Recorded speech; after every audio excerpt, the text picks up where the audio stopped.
para wali songo yang dipuja-puji oleh orang Islam itu, bangsa apa mereka? Bangsa Cina. Jamaluddin ketika masih Buddha memutuskan untuk melakukan syiar Islam. Ternyata bahwa yang membawa agama Islam itu adalah orang Cina.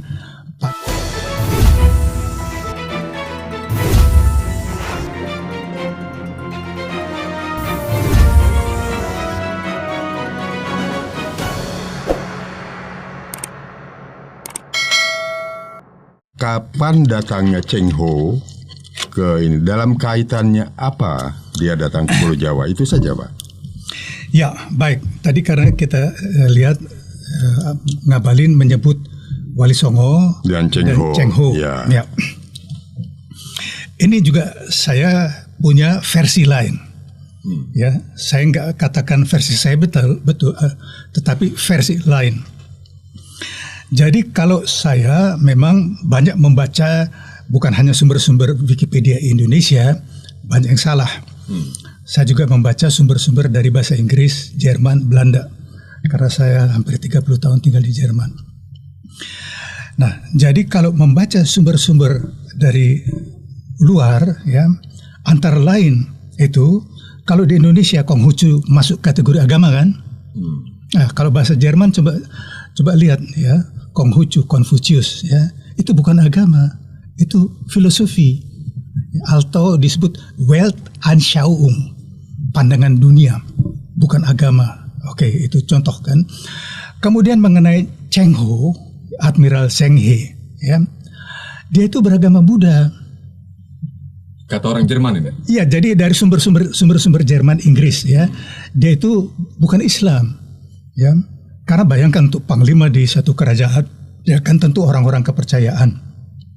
Ya, karena dia memimpin satu pasukan armada luar biasa besarnya. Saya nggak hafal berapa belas. Pada masa dinasti apa di Cina ya, Cheng Ho itu, Pak? Ming, betul. Jadi sudah tidak berzaman Mongol lagi ya? Sudah. Dinasti Yuan sudah lewat. Dinasti Yuan menurun, kalah. Ya. Dinasti Ming naik, kemudian Kaisar Cina dari dinasti Ming yang mengutus Laksamana Cheng Ho melakukan ekspedisi samudra kan gitu. Betul. Kan? Abad keberapa itu? Abad 15. Abad 15. 1400. Tahun 1400-an.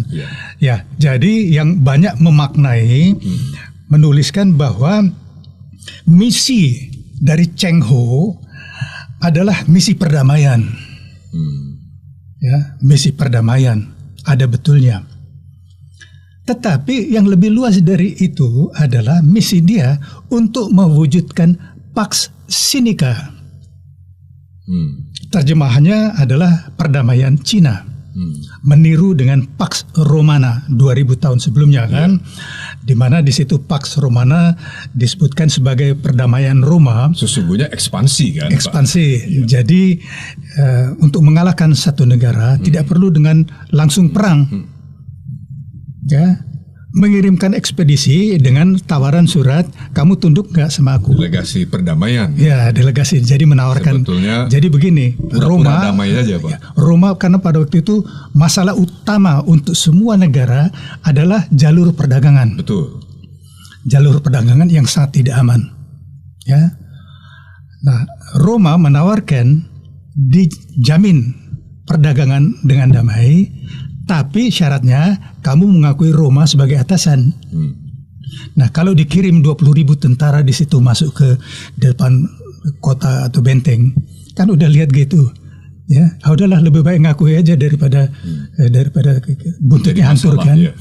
Nah, jadi bayangkan bisa dicari itu ekspedisi Cheng Ho, berapa belas ribu kapal perang dipimpin oleh Laksamana Cheng Ho. Iya, dan berapa puluh atau berapa ratus ribu tentara.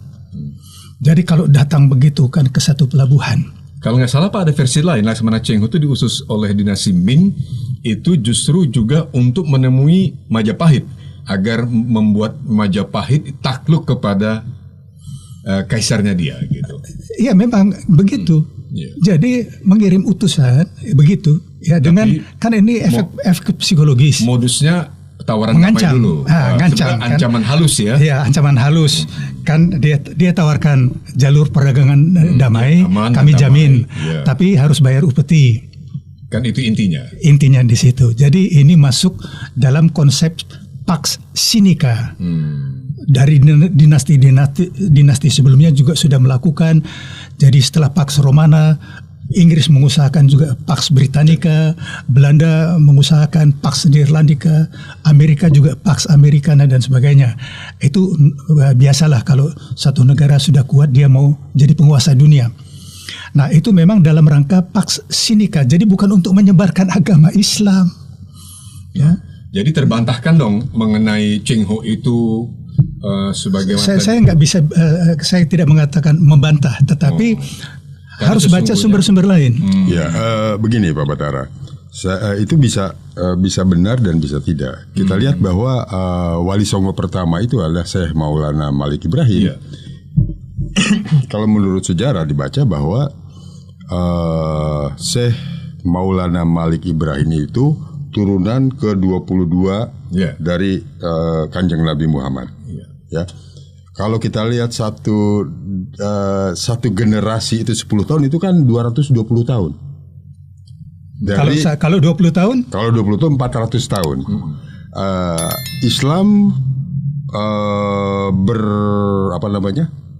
berkembang di Arab itu pada 600 sampai 700 Masehi kan. Jadi artinya lebih duluan datang Wali Songo pertama Syekh Maulana Malik Ibrahim ke Indonesia sebagai pedagang. Betul. Ke Asia Tenggara. Ke Asia Tenggara, gitu ya, sebagai pedagang. Artinya dia terserah lah, mau sampai di Sumatera dulu atau di Jawa dulu. Yang pasti mereka Syekh Maulana Malik Ibrahim itu datangnya di Ampel ya. Di Gresik. Jadi benar apa yang dikatakan Pak Batara bahwa Cheng Ho itu pasti beragama Buddha. Kalaupun Buddha di sana disebutkan tidak sebagai agama tapi sebagai filosofi sebagai falsafah. Bukan Buddha, Konghucu. Konghucu ya. Kalau Buddha diakui sebagai agama. Nah, Cheng Ho ini beragama Buddha. Nah, jadi Sampo Kong yang ada di Semarang yang akhirnya data-data yang diambil oleh Portman itulah kan kelenteng yang ditinggalkan oleh Cheng Ho kan? Iya, bukan. Paling dipercaya oleh orang Cina ada kaitannya dengan mereka yang datang lebih dahulu. Iya. Termasuk diyakini sebagian mereka kalau nggak salah. Begini, Pak. Termasuk dari zaman Cheng Ho datang itu, Pak. Ya. Kelenteng itu namanya Sampo Kong yang sekarang dinamakan. Tapi saya baca referensi bahwa Sampo itu nama lain dari Cheng Ho. Ya, banyak namanya, Zheng He dan sebagainya kan. Ya. Nah, Kong itu gua. Jadi kisahnya bahwa ketika armada Cheng Ho berlabuh di Semarang, ya, itu mereka mengalami badai dan sebagainya, dan Cheng Ho waktu di darat dia berlindung di satu gua dengan anak buahnya. Lalu salah satu jurumudinya sakit keras, jadi dia tinggal di Semarang konon 1 bulan. Dia tinggalkan, kemudian jurumudinya itu tinggal di Semarang dan cukup banyak yang katanya tinggal dan menikah dengan orang Semarang. Itu abad ke-15 kan. Nah, jadi konon katanya untuk penghormatan kepada Cheng Ho, gua itu dibangun atau direnovasi menjadi kelenteng. Itu khas tradisi Cina, Pak. Ya, oke. Untuk menghargai leluhur. Masih tetap Iya. ada acara penghormatan kepada dimulai pemujaan akhirnya. Betul, pemujaan dan sebagainya kan. Itu kalau nggak salah itu bukan adat Buddha, itu mungkin Konghucu atau adat tradisi mereka. Tapi sekarang begini logika. Kemudian berkembang cerita bahwa untuk mengenang Cheng Ho dibangun masjid kan? Pernah dengar? Iya. Ya kan? Nah, Masuk akal nggak? Ya. Kalau katanya mau untuk penghormatan kepada Cheng Ho yang konon Islam, kok dibangun kelenteng?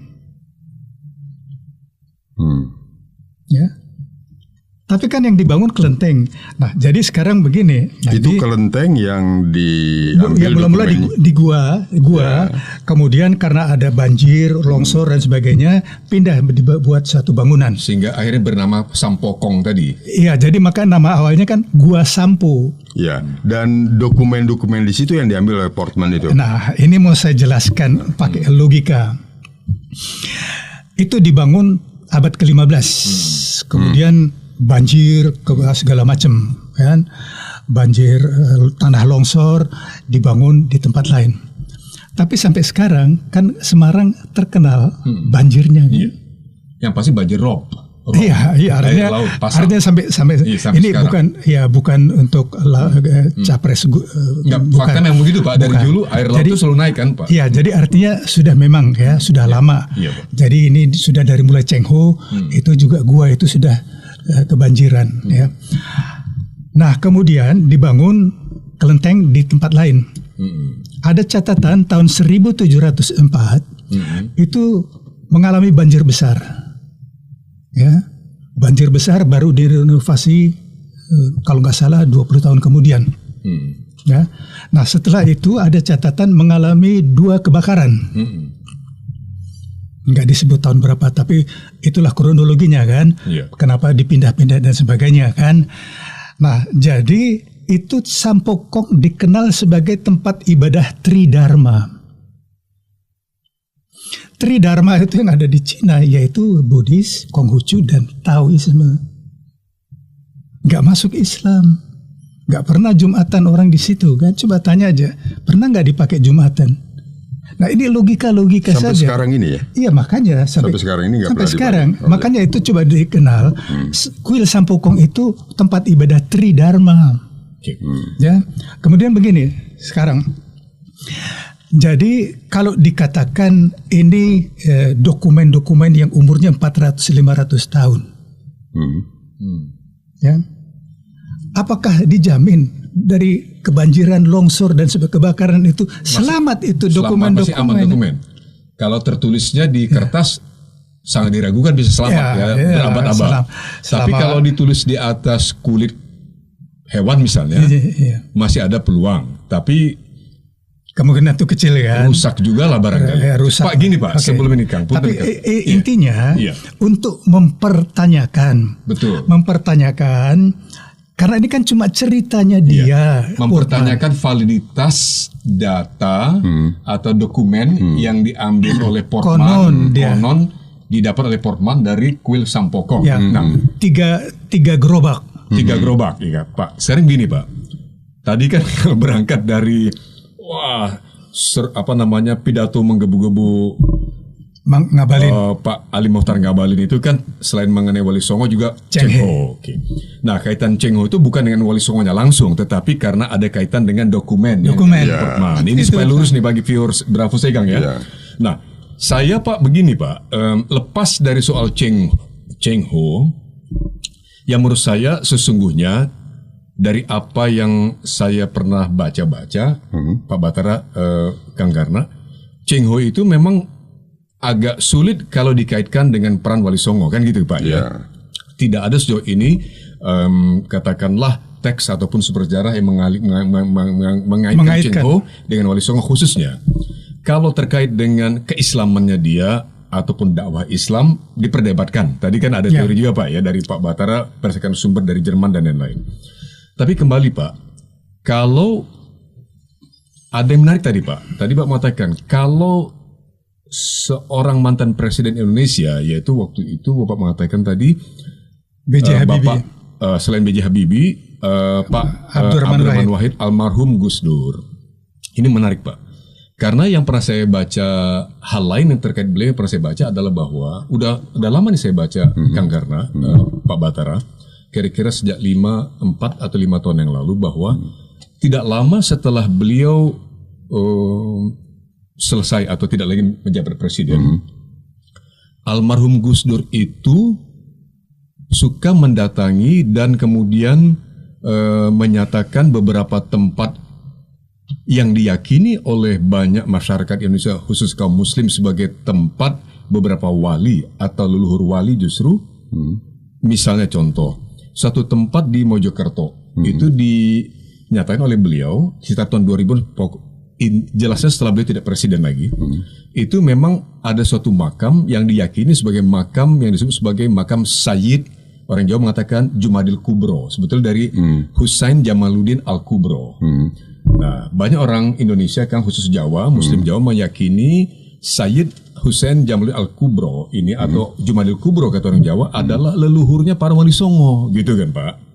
Termasuk beliau adalah diyakini sebagai ayahanda Maulana Malik Ibrahim yang tadi Kang Karna sebut, yaitu Sunan Gresik. Nah, kebetulan nih Kang, Pak Batara, saya pernah berziarah ke makam Maulana Malik Ibrahim, Sunan Gresik. Itu hanya beberapa kilometer dari pusat kota Gresik, di Leran, di kota Gresik. Itu yang saya lihat di nisannya beliau itu, Pak Batara, Kang Karna, tulisan Arab.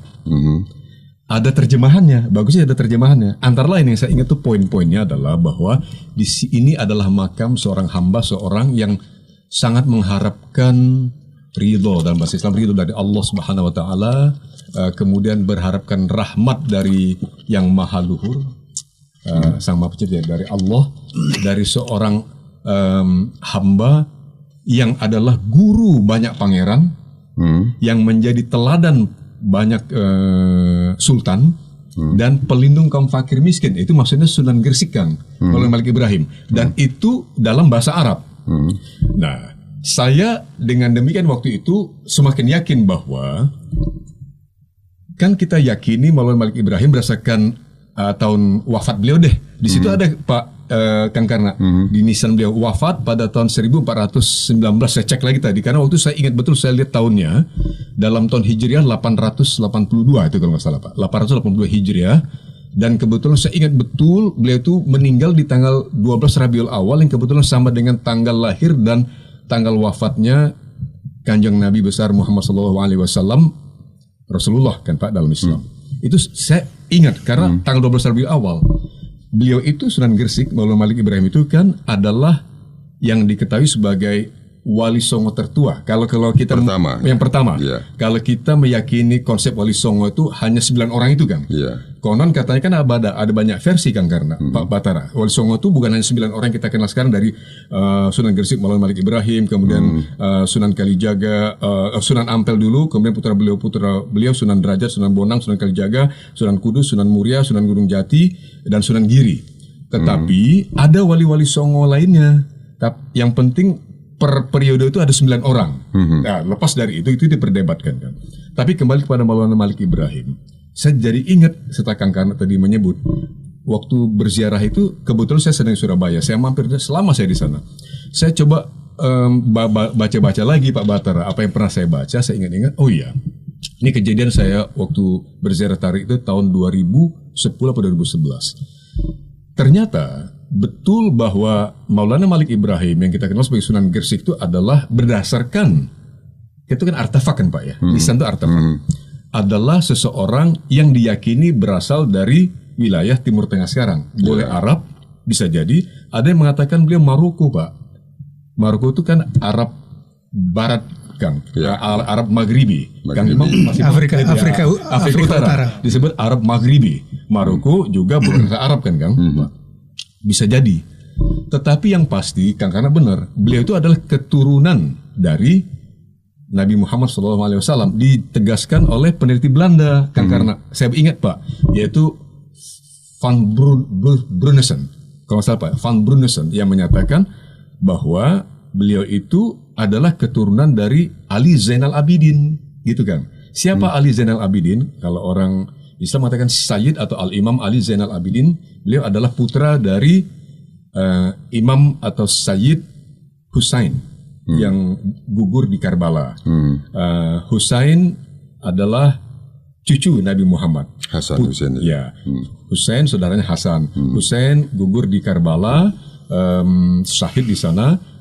Husain adalah cucu Nabi melalui putri beliau Fatimah Az-Zahra dan ayahanda Husain adalah Ali bin Abi Thalib. Nah, kalau urutan itu Kang, bahwa Maulana Malik Ibrahim seperti Kang Karna sampai tadi adalah keturunan ke-22 kalau nggak salah, boleh jadi. Jadi ini menegaskan menurut saya dari apa yang saya baca. Dan ternyata Pak, ada satu lagi tadi sempat sebelum kemari saya baca lagi apa ya? Oh ya, ternyata Stanford Raffles kata kita, Raffles kata Inggris Pak ya, pernah menulis dalam bukunya The History of Java bahwa Wali Songo itu termasuk Maulana Malik Ibrahim adalah keturunan Ali Zainal Abidin. Yang menulis itu Raffles itu kan. Ya, yaitu jadi memang keturunan dari Hadramaut. Keturunan Ali Zainal Abidin itu turun sampailah kemudian kepada yang namanya Alwi Amul Faqih yang punya putra Abdul Malik berpindah ke India. Abdul Malik punya putra namanya Abdullah punya putra namanya Jalaluddin punya putra Husain Jamaluddin.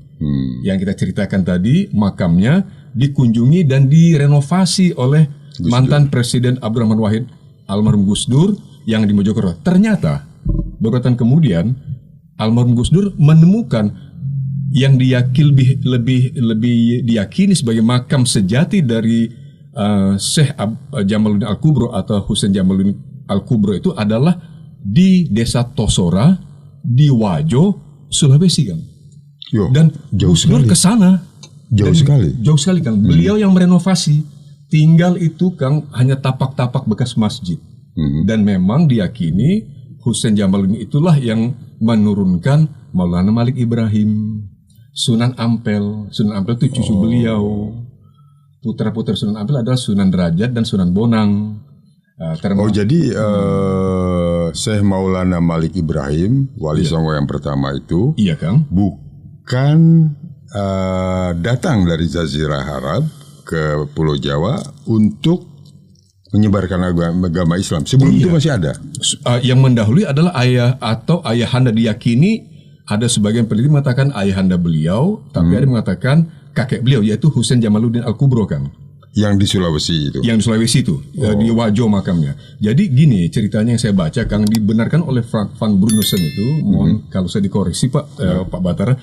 Menurut Van Brunussen dan beberapa ahli sejarah lainnya, dan diyakini oleh banyak kalangan pesantren khususnya, yang meyakini turun-temurunnya Wali Songo dan menurunkan para kiai-kiai pesantren sekarang ini, bahwa leluhur beliau-beliau itu semua adalah di Indonesia bermuara kepada tentu saja ke Sunan Ampel, yang lebih tua lagi paman atau ayahanda beliau yaitu Maulana Malik Ibrahim, kemudian kakek beliau yaitu Husain Jamaluddin Al-Kubro, kemudian terus ke atas sampai kepada Said Abdul Malik yang pindah dari Hadramaut Yaman timur ke India, itu terus tarik ke atas memang sampai ke Kanjeng Rasulullah.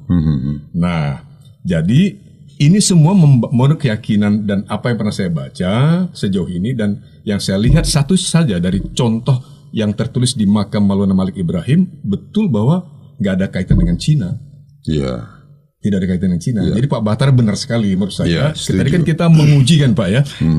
Apakah itu Cina dari Cina? Jadi begini. Saya dari buku-buku tadi dan apa yang saya saksikan langsung, saya baca juga sedikit-sedikit Kang itu.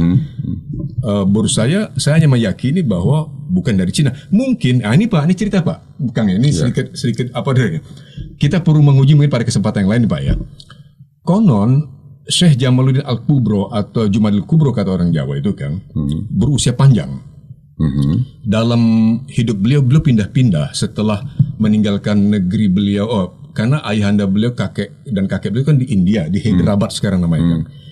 Itu beliau tinggalkan wilayah itu. Beliau sebetulnya ayahandanya dan kakek buyutnya sudah menjadi petinggi di sana Kang, di kerajaan Muslim di India waktu itu, dan beliau meninggalkan jabatan publik Syekh Jamaluddin ketika masih muda, memutuskan untuk melakukan syiar Islam, berangkat, tapi mampir-mampir nggak langsung ke Jawa.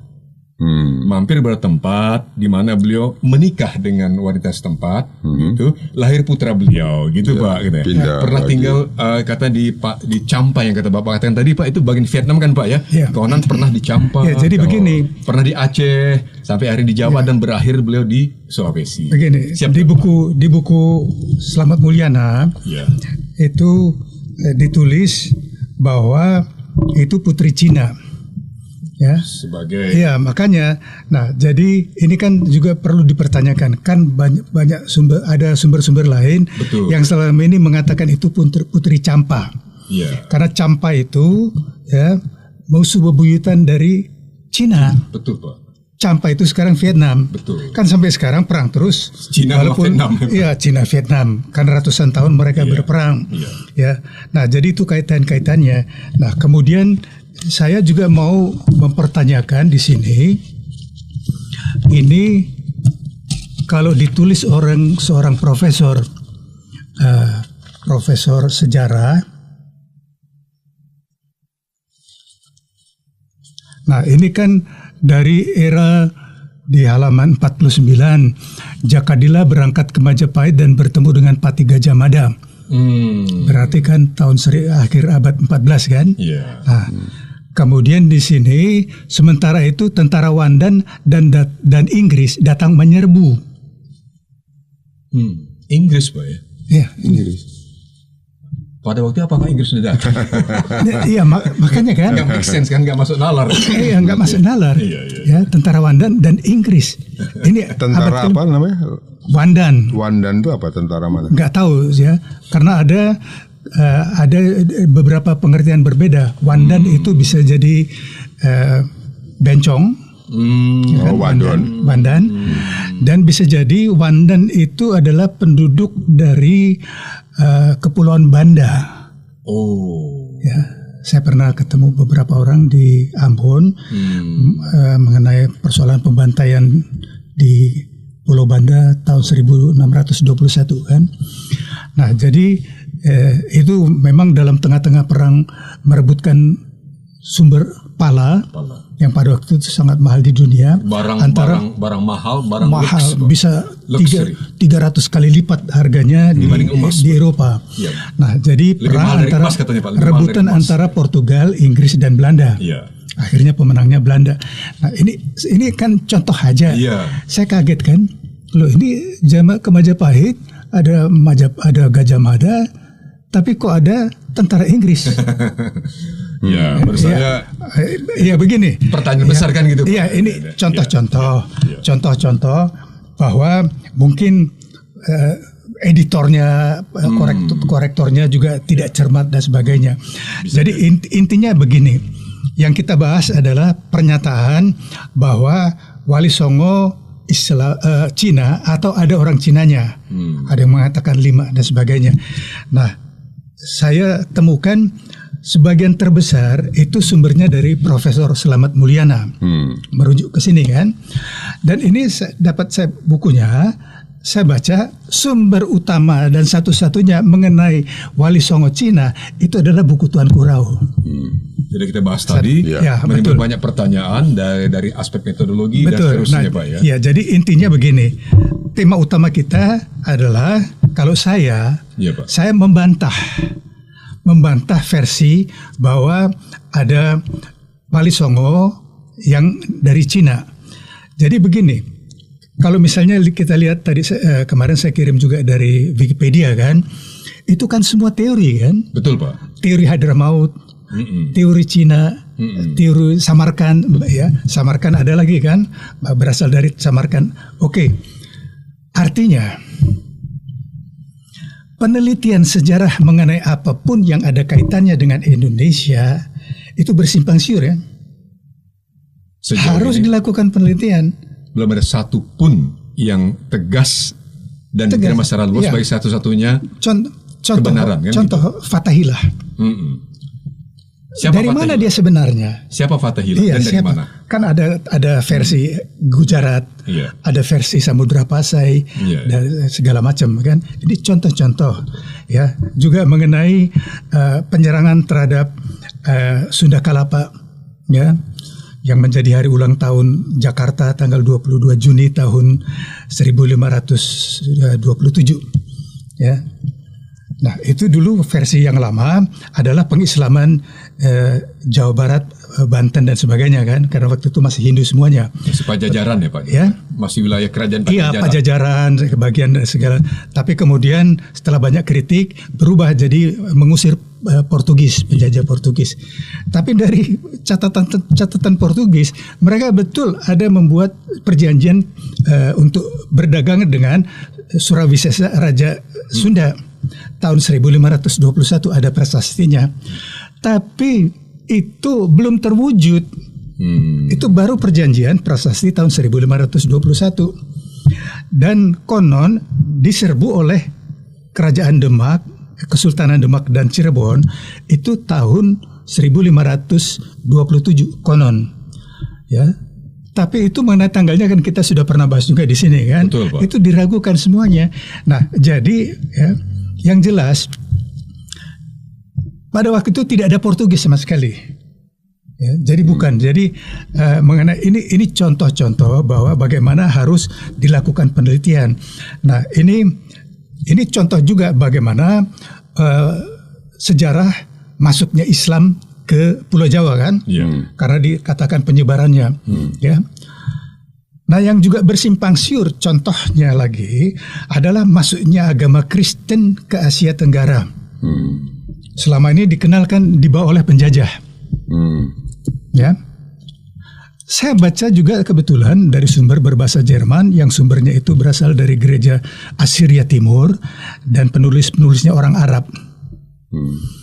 Jadi saya pernah sampaikan penulisan sejarah yang paling akurat itu sumbernya dua. Satu, catatan perjalanan dari kapal laut yang harus menulis tiap menit, tiap jam peristiwa-peristiwa, jadi tepat sekali tanggalnya, jamnya segala kan. Dan yang kedua itu catatan gereja. Ini sudah 2000 tahun tradisi di gereja, semua itu dicatat. Pengiriman misi, pengiriman apa segala macam, karena mereka yang mengirimkan misi-misi itu. Nah, jadi tercatat pengiriman misi dari kerajaan Assyria yang sekarang adalah Suriah dan Irak. Tercatat masuk ke Barus, Sumatera Utara tahun 645.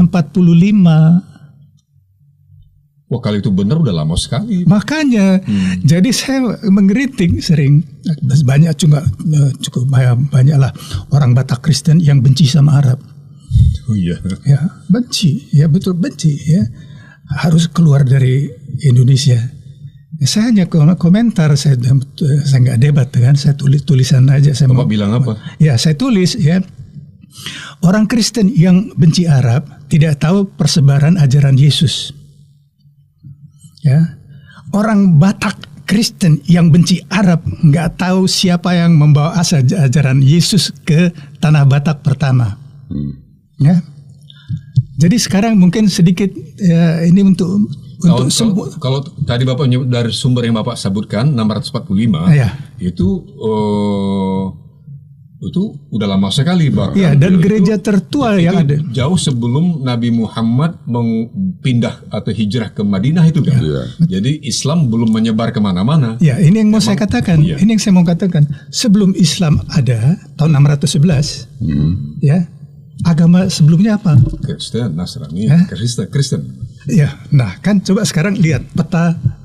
Oh iya, peta Arab. wilayah Arab dulu dan ternyata sampai sekarang masih banyak yang beragama Kristen. Iya, sekitar hampir 100 juta. Di Libanon itu masih banyak Arab Iya, Kristen. presentasi terbesar tertinggi Syria, di Libanon. Betul kan Pak, dalam persentase Kristen. Iran juga banyak. Kang Kana pernah ke Iran juga ada yang pemeluk Kristen. Di Suriah juga. Iya. Di Mesir. Syria. Di Mesir, itu walaupun kan, ditulis 10%. Koptik kan Ya, Kristen. tapi saya kenal ada waktu di Jerman, saya kenal ada beberapa mahasiswi dari Mesir, ada yang Kristen perempuan. Dia katakan gak betul itu 10%, ya kok kami perhitungkan 20%. Oh, di Mesir. Di Mesir. Jadi kalau persentase tertinggi itu di Libanon 40%, tapi cuma 2 juta. Kan penduduknya cuma 5 juta. Tapi kalau nominal yang tertinggi itu di Mesir karena penduduknya 100 juta. Kalau dibilang 20 juta Kristen, itu berarti 100 juta 100 juta penduduknya, berarti Kristen 20 juta kan? Karena 20% menurut 20%. tadi. Nah, yang tidak banyak diketahui bahwa gereja tertua yang masih ada sekarang ini itu ada di Suriah. Dulu namanya Assyria ya Pak, Assyria namanya. Assyria Timur, ada Assyria Barat. Jadi sekarang kita pakai logika. Jadi Yesus memerintahkan 12 muridnya menyebarluaskan ajarannya ke seluruh penjuru dunia kan?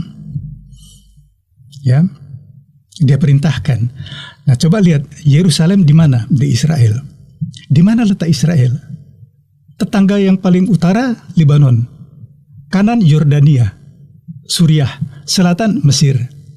Jadi kalau mau menyebarkan, yang pertama kemana? Ke negara-negara Arab yang belum Islam. Di sekitar itu. Sekitar itu. Nah, jadi yang saya baca, yang mendapat tugas ke timur itu Thomas. Dia pertama ke Suriah. Lalu dia sampai ke India. Tahun 70 dia dibunuh di India. Jadi tidak heran di India itu dinamakan Kristen Thomas. Nah, ini yang menurut saya salah satu akar dari mengapa banyak aliran di Kristen. Karena 12 itu kan punya ya, asumsi atau tafsir atau apapun yang berbeda. Bisa dipahami. Ya. Nah, jadi kalau dia pertama kali tentu jalan, tentu ada pendamping. Kan orang Yahudi mayoritasnya nggak mau mengaku Yesus sampai sekarang kan. Jadi siapa yang diajak? Ya orang Arab. Kalau dibilang dia membangun gereja, untuk siapa? Sekarang inilah yang keturunannya hampir mungkin puluhan juta Kristen di semua negara-negara Arab.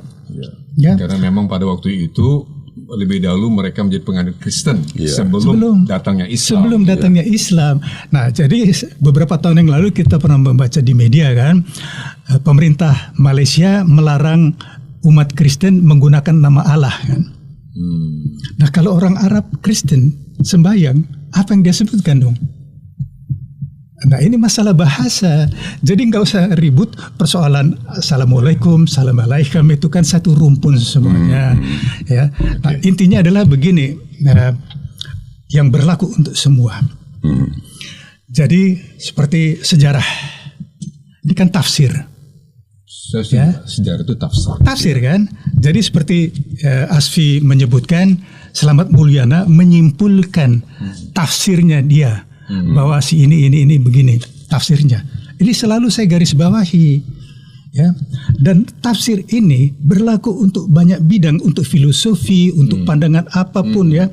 Semua itu adalah pandangan subjektif dari seseorang yang punya gelar, punya pangkat, punya duit, punya kekuasaan, bikin dia aliran sendiri. Kalau ternyata dia melakukan kesalahan, maka seterusnya bikin kesalahan terus kan? Itu yang tadi saya katakan. Yang membaca salah, seterusnya. Betul. Sama seperti mengenai Kongres Pemuda Indonesia pertama tahun 1926.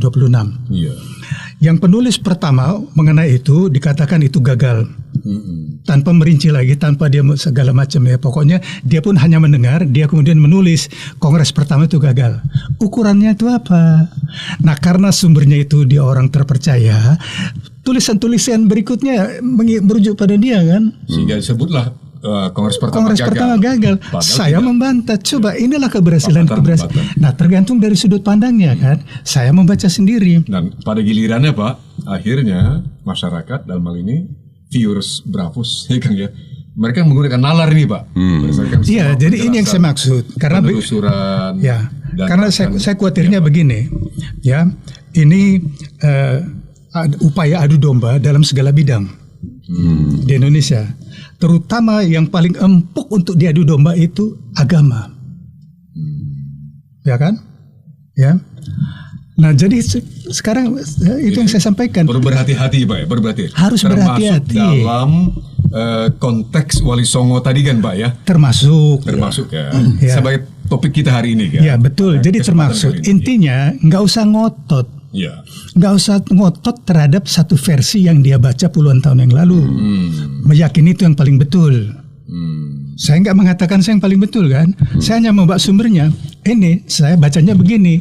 Saya foto, muat sendiri, muatkan. Coba silakan baca sendiri. Tafsirkan sendiri. Jadi kalau ini sumbernya saya nggak jelas. Ya. Dan Pak Batara sudah melakukan metodologi pembuktian tadi dengan menyertakan referensi buku yang ditulis oleh Profesor Dr. Slamet Mulyana sendiri kan. Ya. Apa itu referensinya? Yaitu buku yang berjudul Tuan Korau, tulisan MOP Siregar, dan kita udah bahas tadi. Ya. Itu Kang, menarik kan? Ya, jadi maksud saya begini, ya. Jadi saya sudah beberapa kali dalam diskusi juga saya kaitkan juga dengan tafsir dari suatu agama. Jadi satu acara saya memberi ceramah itu di gedung DPR, ya, gedung Ruang Abdul Muiz tahun 2017 kalau nggak salah. Saya sama mengenai persoalan tafsir. Saya tidak mengklaim bahwa versi saya yang paling betul, karena untuk menulis itu adalah dari sudut pandang tafsir dari penulis terhadap sumber yang lain, tafsir. Jadi berlaku untuk semua, termasuk untuk agama. Kebetulan ada teman saya, alumni Jerman, dia beragama Kristen. Saya tanya sama dia, Peter, ada berapa aliran di Kristen? Ada 700. Ya, 700 aliran. Saya katakan, oh itu ada 700 aliran salah ya, aliran sesat. Kaget kan?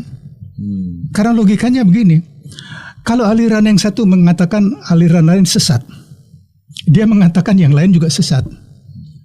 Ya, saya katakan, ada nggak yang bisa mengatakan dapat surat mandat dari Tuhan bahwa alirannya tafsirnya dia yang paling betul? Kalau itu nggak ada, maka semua itu sesat kan? Itu pemahaman saya, ya. Nah, jadi saya katakan lebih lanjut, ya. Coba pakai logika. Kalau melihat ini semua, jadi di dunia ini tidak ada satu orang pun penganut agama. Tidak ada. Maksudnya bagaimana, Pak? Ya, mereka adalah penganut dari tafsir aliran satu agama yang itu datang dari otak manusia. So kalau itu saya nggak setuju. Ya, karena begini. Tapi boleh nggak setuju, Pak? Ya, boleh. Nggak setuju, Pak? Boleh. Karena begini. Harus jujur saya, Pak. Ya, misalnya kan misalnya di Kristen itu ada Kristen Katolik, Protestan. Protestan banyak sekali. Ada aliran Luther, Calvin, segala macam. Ya, aliran dia kan, tafsirnya dia. Ya, nah tafsirnya dia mengenai ajaran Kristen adalah begini. Nah, jadi yang membaca tafsirnya dia kan dia bilang, oh saya Kristen Lutheran. Di Jerman saya bilang, kamu Kristen apa? Selalu gitu kan? Oh Lutheran. Kamu Kristen Katolik, ya. Nah kalau gitu kamu bukan agama Kristen kan? Tapi masih ada embel-embelnya. Oh paham saya. Yang dimaksud itu mengerti. Iya. Karena Jadi begitu banyak cabang apa namanya? Aliran. Dari sisi Kristen. Semua. Saya hanya mencontohkan Kristen. Ya. Tentu agama lain juga banyak aliran kan. Hindu begitu banyak tafsir. Dan itu kan datang dari otak seorang. Calvin, Luther, siapa segala macam. Bisa ditelusuri dari siapa. Ya, jadi semua itu kebetulan dia orang kuat, punya pengikut, dan kemudian meyakini bahwa tafsirnya dia itu yang paling betul. Di sini bahayanya. Bicara tafsir ya tadi, Pak. Oke. Ya, jadi saya bicara tafsirnya. Ya. Kalau bicara ke sana agak berat gitu. Bukan substansi ajarannya. Perlu ini Pak ditegaskan, bukan bicara substansi dalam hal ini, agama. Tapi Pak Batara hanya bicara tafsir saja tadi. Betul. Kang Iman, masih Luar ada biasa. pertanyaan? Saya cukup, Kang. Luar biasa, sudah kita eksplorasi menurut saya semaksimal mungkin nih. Ya, saya coba simpulkan nih Kang Iwan. Tadi Pak Batara mengatakan bahwa Wali Songo itu sudah pasti bukan dari Cina. Ya, berdasarkan buku. Dan saya setuju dengan itu. Saya juga setuju, dan kalau saya menggunakan logika, kapan Islam itu menyebar di Indonesia, itu kan ada kaitannya dengan Wali Songo tadi. Ya. Wali Songo dikatakan tadi oleh beberapa kalangan bahwa dari Cina, dan kapan Cina itu datang? Pada saat Cheng Ho. Betul. Nah, padahal kedatangan Cheng Ho dengan keberadaan Syekh Maulana Malik Ibrahim itu lebih dulu Syekh Maulana Malik Ibrahim. Apalagi tadi diceritakan oleh Kang Iwan bahwa kakeknya atau ayahnya itu dimakamkan di Wajo. Iya. siapa namanya tadi? Husain Jamaluddin. Husain Jamaluddin. Al-Kubro. Jadi Al-Kubro. Jadi Syekh Maulana Malik Ibrahim ini adalah turunan ke-22 dari Kanjeng Nabi Muhammad SAW. Dan kalau kita kaitkan keberadaannya di tanah Jawa itu pada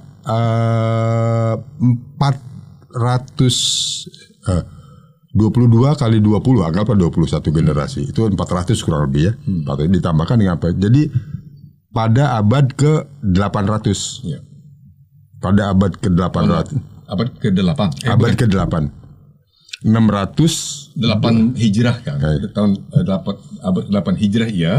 Kalau tahun Masihnya 1300 sampai 1400-an. Enggak, kalau ini kan Masehinya kan keberadaan Islam. Oh, awalnya Itu adalah 611. 611. Kalau merujuk pada kelahiran Nabi Muhammad. Nabi Muhammad. Kelahiran. Kemudian kalau beliau di Madinah 622. Kemudian kita kaitkan Syekh Maulana Malik Ibrahim ini adalah turunan ke-22 dari Kanjeng Nabi. Oke, saya ulangi tadi. Kelahiran Nabi itu 571 Masehi, sesuai yang saya ingat. Ya. Islam. Ya, dianggap lahir sesuai dengan tahun kelahiran Nabi Muhammad. Kemudian 622 ketika beliau sudah hijrah ke Madinah, dianggap Islam mulai. Beliau wafat 631 Pak 631. Ya. Nah, Syekh Maulana Malik Ibrahim ada turunan ke-22. Kalau satu generasi anggaplah 20 tahun, itu kan baru 400 tahun. 400 tahun. Kalau kita tambahkan itu pas mungkin sekitar abad ke-1000. Ya, abad 10 atau 11. Abad 10 atau 11. Ada 10 atau 11. Jadi artinya jauh sebelum Cheng Ho datang gitu kan. Jadi sudah dipastikan Syekh Maulana Malik Ibrahim dan berikut wali keturunan beliau itu bukan dari Cina. Ya. Ya. Gak ada kaitan dengan Cheng Ho dan kedatangan. Gak ada kaitan dengan Cheng Ho. Dan bisa dipastikan lagi Cheng Ho itu pasti bukan orang Islam. Ada teori dari Pak Batara tadi. Jadi itu kan pakai logika. Kalau dikatakan dia itu beragama Buddha, ya. Makanya dibangun untuk kehormatan Cheng Ho, kelenteng. Ya, tapi kalau misalnya dia Islam, kan masjid. Tapi ternyata yang dibangun itu adalah kelenteng. Tapi gini, walaupun sebetulnya maaf ya Pak ya, itu bisa dibantah juga kan. Karena di beberapa tempat di Indonesia ada masjid-masjid yang dinamakan Masjid Cheng Ho. Termasuk kebetulan saya pernah ke Sumeneb di ujung timur Madura, Pak Batara, Kang Karna. Di Sumeneb itu ada masjid namanya asli benar-benar Masjid Cheng Ho. Itu bangunan tua sekali. Diyakini oleh penduduk Sumeneb udah berusia lebih 100 tahun. Udah ratusan tahun lah. Walau alam ya, maksudnya saya nggak tahu betul Pak, nggak bisa mengklaim. Tapi itu menurut cerita masyarakat di sana. Tapi Pak, kan nggak ada catatan Cheng Ho sampai ke Jawa Timur, apalagi ke Madura. Itu dia kan, makanya Pak. Saya nggak pernah membaca catatan, itu masalahnya kan Pak. Itu kan cerita warga di sana Pak. Ada masih Cheng Ho ada. Baik Pak Batara, Kang Iwan. Siap. Terima kasih sudah menjelaskan banyak dan mudah-mudahan terinspirasi apa yang disampaikan oleh Pak Batara. Demikian pendengar Bravos Radio dimanapun Anda berada, kita sudah telaah, kita sudah buka bahwa Wali Songo bukan dari Cina, dan apa yang disampaikan oleh Pak Ali Muhtar Ngabalin bahwa Cheng Ho adalah orang Islam dan Wali Songo adalah orang Cina, itu adalah tidak benar sama sekali. Demikian, kita akan jumpa kembali di lain kesempatan. Wassalamualaikum warahmatullahi wabarakatuh. Waalaikumsalam warahmatullahi wabarakatuh.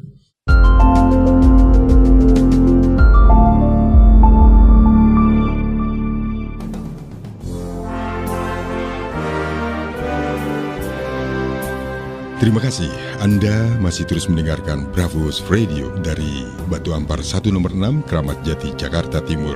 Bravos, your digital radio station.